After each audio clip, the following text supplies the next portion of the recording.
Hi! ఒక్క నది కూడా లేని దేశాలు ఇవే. మరి ఎలా బతుకుతున్నారో తెలుసా? ఈరోజు ట్రెండింగున్న ఛానల్ ద్వారా మీకు ఒక్క నది కూడా లేని దేశాలు, మరి ఎలా బతుకుతున్నారో అక్కడ ఉండేటువంటి ప్రజల గురించి నేను మీకు తెలియచేస్తాను.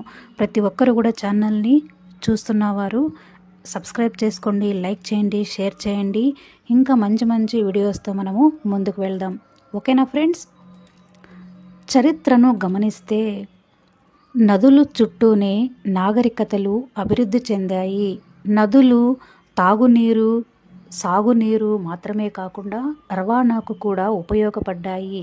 ఏడాది పొడవునా ప్రవహించే నదులు ప్రాంతాలు సాధారణంగా వేగంగా అభివృద్ధి చెందాయి. అయితే ఆశ్చర్యకరంగా ప్రపంచంలో కొన్ని దేశాల్లో ఒక్క శాశ్వత సహజ నది కూడా లేదు. చరిత్రను గమనిస్తే నదుల చుట్టూనే నాగరికతలు అభివృద్ధి చెందాయి. నదులు తాగునీరు, సాగునీరు మాత్రమే కాకుండా రవాణాకు కూడా ఉపయోగపడ్డాయి. ఏడాది పొడవునా ప్రవహించే నదులున్న ప్రాంతాలు సాధారణంగా వేగంగా అభివృద్ధి చెందాయి. అయితే ఆశ్చర్యకరంగా ప్రపంచంలో కొన్ని దేశాల్లో ఒక్క శాశ్వత సహజ నది కూడా లేదు. సుమారు 20 దేశాలు ఇలాంటి పరిస్థితిలో ఉన్నాయి. వాటి గురించి మనం తెలుసుకుందామా? చాలా దేశాలు అరేబియా ద్వీపకల్పంలో ఉన్నాయి. ఈ దేశాలు డీశాలినేషన్ అంటే సముద్రపు నీటిని తాగునీటిగా మార్చడం, భూగర్భ జలాలు, వర్షపు నీటి సేకరణ వంటి ప్రత్యామ్నాయ వనరులపై ఆధారపడుతున్నాయి. ఖతార్, మనము ఈ ఖతార్ అన్నటువంటి ఈ యొక్క చిన్న దేశం అయినప్పటికీ రిచ్ కంట్రీ. ఇక్కడ సహజ నదులు లేవు. దేశానికి అవసరమైన తాగునీటిలో 99% కంటే ఎక్కువ డీశాలినేషన్ ప్లాంట్ల నుంచే వస్తుంది. నీటి కొరతను దృష్టిలో ఉంచుకొని ప్రభుత్వం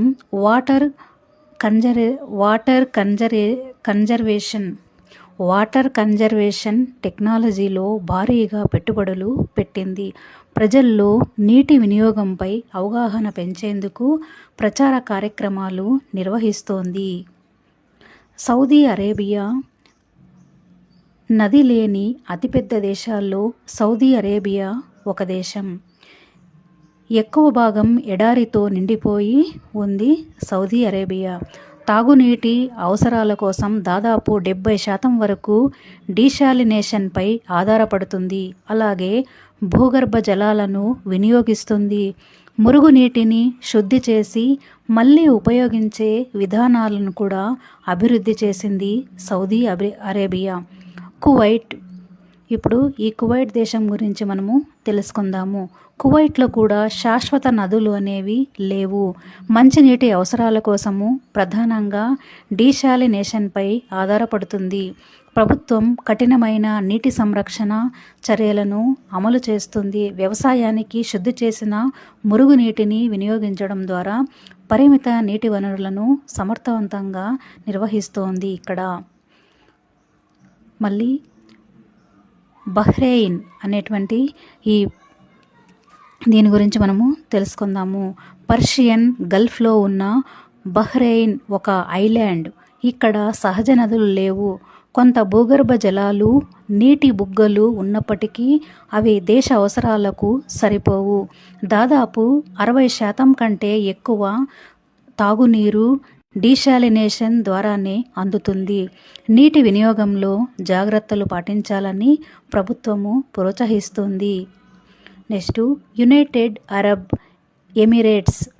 దుబాయ్లో అబుదాబి వంటి ప్రపంచ ప్రఖ్యాత నగరాలు ఉన్న యునైటెడ్ అరబ్ ఎమిరేట్స్లో కూడా సహజ నదులు లేవు. దేశ తాగునీటిలో సుమారు 80% డీశాలినేషన్ ద్వారా అందుతుంది.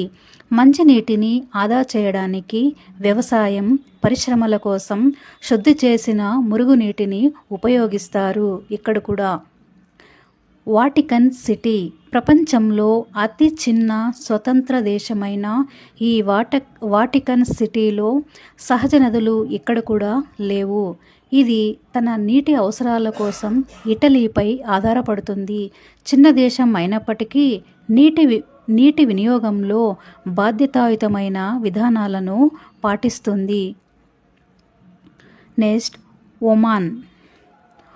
ఒమన్లో శాశ్వత నదులు లేవు, కానీ వర్షాకాలంలో నీటితో నిండే వాడీలు అంటే ఎండిపోయిన వాటర్ బెడ్స్ ఇక్కడ ఉన్నాయి. ఇవి భూగర్భ జలాలు పెంచడానికి సహాయపడతాయి. ఒమన్ కూడా డీశాలినేషన్ ఆధునిక నీటిపారుదల పద్ధతుల ద్వారా తన నీటి అవసరాలను తీర్చుకుంటుంది. మల్దీవులు. హిందూ మహాసముద్రంలో ఉన్న మల్దీవులు లోతట్టు ఐలాండ్. భౌగోళిక పరిస్థితుల కారణంగా ఇక్కడ నదులు లేవు. వర్షపు నీటి సేకరణ, డీశాలినేషన్, దిగుమతి చేసుకునే బాటిల్ వాటర్పై ఆధారపడుతుంది. సముద్ర మట్టం పెరగడం వల్ల భూగర్భ జలాలపై ప్రభావం పడే ప్రమాదము ఉంది. అందుకే నీటి సంరక్షణ అక్కడ చాలా కీలకం. ఈ విధంగా మనము ఎన్నో నీరు దొరకనటువంటి కొన్ని దేశాల గురించి మనము తెలుసుకున్నాం కదా. ఇలానే చూస్తూ ఉండండి ట్రెండింగ్ ఉన్న ఛానల్ని. మరికొన్ని అప్డేట్తో మనము ముందుకు వెళ్దాము.